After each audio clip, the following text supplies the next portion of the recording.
제호장의 운명적인 만남 시간은 백두산 천지의 물처럼 쉼없이 흘러갔다. 그 설에는 현천문 깊은 곳 천지 노인의 비범한 가르침 아래 태산처럼 굳건히 성장하고 있었다. 그의 성장은 단순히 육체의 강인함만을 의미하지 않았다. 백두산의 맑은 전기가 그의 혈맥을 타고 흘렀고 천지의 고요한 기운이 그의 정신을 맑게 씻어냈다. 어느덧 서른은 20살의 늠름한 청년이 되어 있었다. 그의 유모는 백두산 최고봉처럼 준수하고 맑았으며 깊이를 알 수 없는 눈빛에는 강인한 의지와 함께 만물에 대한 깊은 사색의 빛이 서려 있었다. 그의 무공은 이미 천지노인조차 경탄할 지경에 이르렀다. 오행관결은 마치 그의 신체 일부처럼 자연스럽게 발현되었고 검의 경지를 넘어선 영혼관결의 아득한 영역에도 조금씩 깨달음의 빛이 들이우기 시작했다. 그의 검은 더 이상 단순한 무기가 아니었다. 그것은 그의 의지를 담은 혼의 연장이자 천지의 기운을 담은 영물과도 같았다. 어느 화창한 날 설에는 천지노인의 명을 받아 백두산의 예각 인적이 드문 심산유곡으로 희귀한 약초를 구하러 내려왔다. 그의 발걸음은 가벼웠고 온몸의 감각은 숲의 미세한 움직임까지 놓치지 않았다. 풀이 스치는 소리 바람에 흔들리는 나무잎의 속삭임 심지어 땅속을 기어가는 벌레의 움직임까지 그의 예민한 오감에 선명하게 포착되었다. 한창 약초를 캐던 중이었다. 정적을 깨고 멀리서 희미하고 다급한 비명소리가 바람을 타고 날아들었다. 안늑주도 휴육진을 살려주세요. 서른의 심장이 번개처럼 반응했다. 그는 직감적으로 위급한 상황임을 깨달았다. 현천문에서의 수년간의 혹독한 훈련은 그의 오감을 극도로 예민하게 단련시켜 찰나의 순간에도 위험을 감지하고 대응할 수 있도록 만들었다. 망설임 없이 그는 소리가 나는 방향으로 몸을 날렸다. 이르륵지의 시인기의 스스식지 그의 경공술은 마치 한 줄기 바람 같았다. 발끝이 땅에 닿는 힙스는 손가락으로 꼽을 정도였고 그의 몸은 허공을 가르며 숲을 횡단했다. 나뭇가지 사이를 스치듯 지나고 바위를 뛰어넘는 그의 모습은 마치 신선이 하늘을 유영하는 듯이 신비로웠다. 얼마 가지 않아 그의 눈앞에 끔찍한 광경이 펼쳐졌다. 3명의 흑영명 무리가 한 여인을 예워싸고 있었다.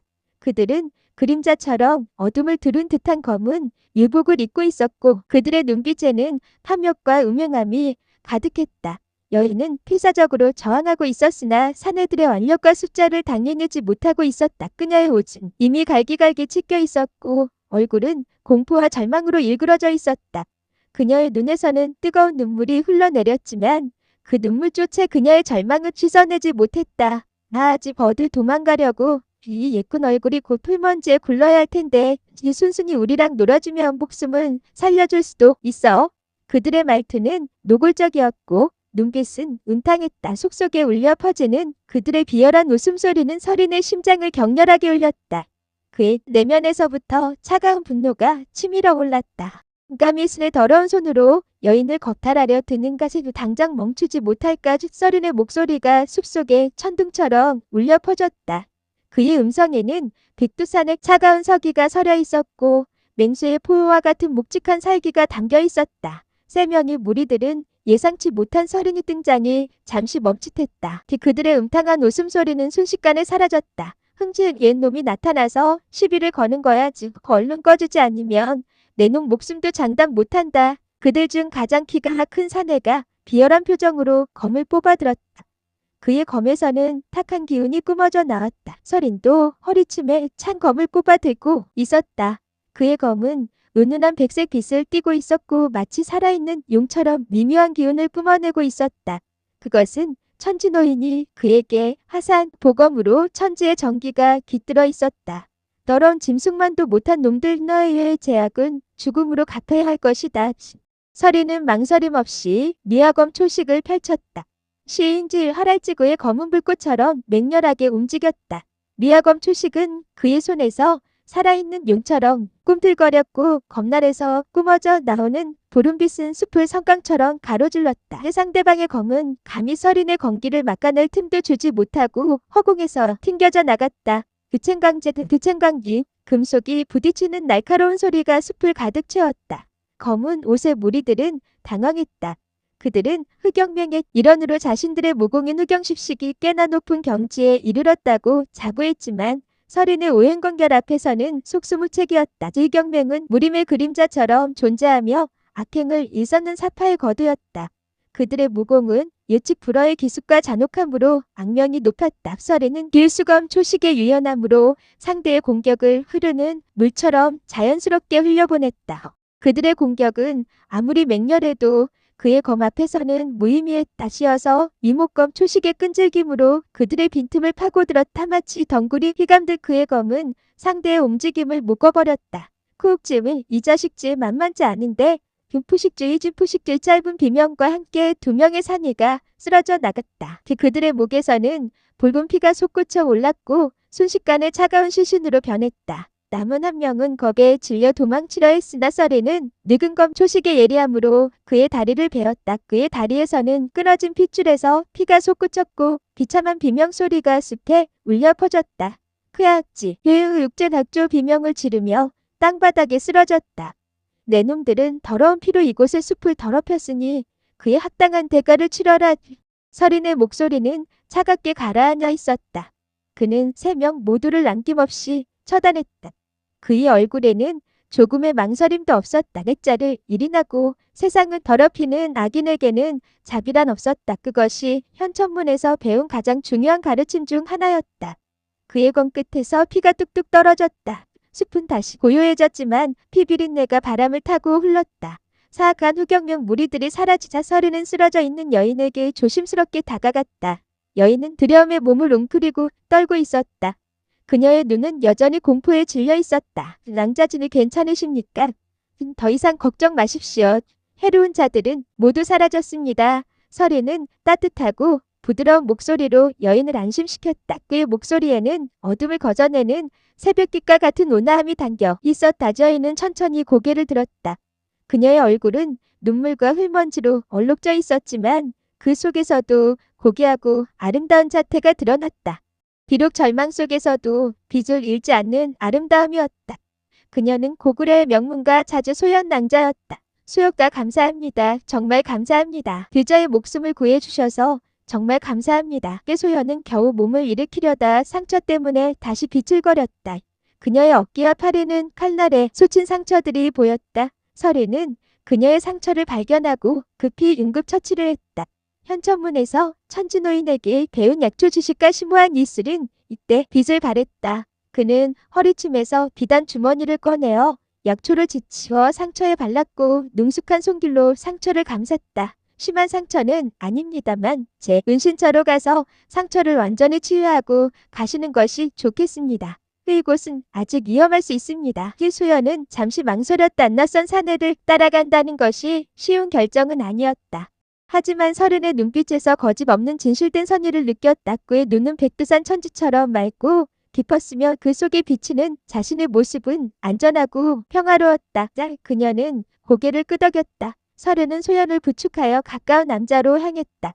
그곳은 설인이 약초를 캐거나 천지노인의 명으로 잠시 현천문을 벗어나 머무를 때 임시로 사용하는 작은 안자였다. 인적이 드문 곳에 자리한 남자는 소박했지만 신비로운 기운이 감돌았다. 그는 정성껏 소연의 상처를 치료해주고 따뜻한 물과 간단한 산채 음식을 내주었다. 소연은 설인의 친절함과 세심함에 깊이 감동했다. 이름은 소연으로 고구려의 명문가 출신입니다. 저를 구해주셔서 다시 한번 진심으로 감사드립니다.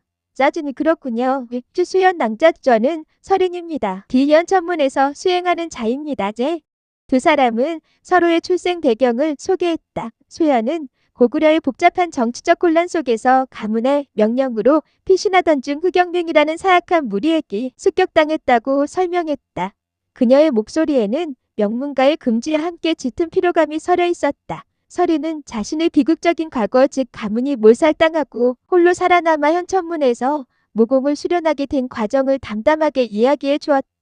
그의 목소리에는 아픔이 서려 있었지만 그 아픔을 이겨낸 강인함과 고뇌가 느껴졌다. 서로의 아픔과 외로움을 이해하며 두 사람은 점차 마음의 문을 열었다.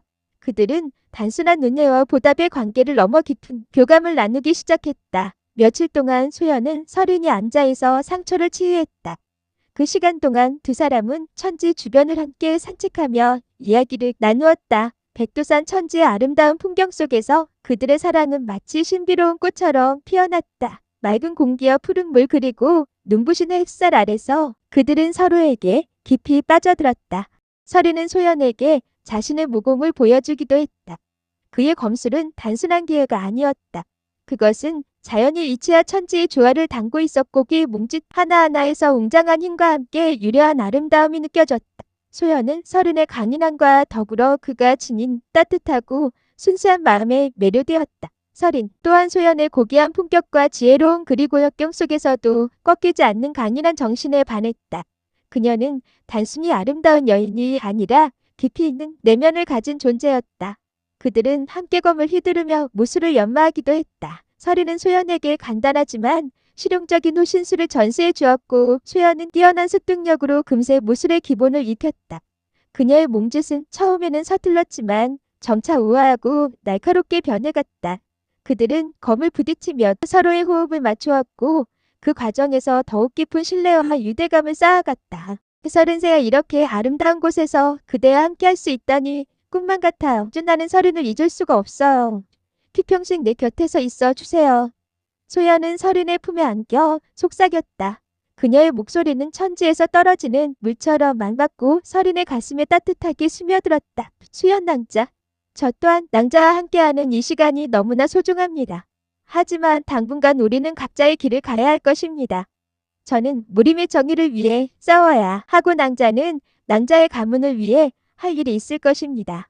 이러한 일들을 마무리하고 저는 이곳에서 소연 낭자와 함께 행복하게 여생을 보내고 싶어요. 그 서른의 말에 소연의 얼굴이 금세 환하게 밝아졌다.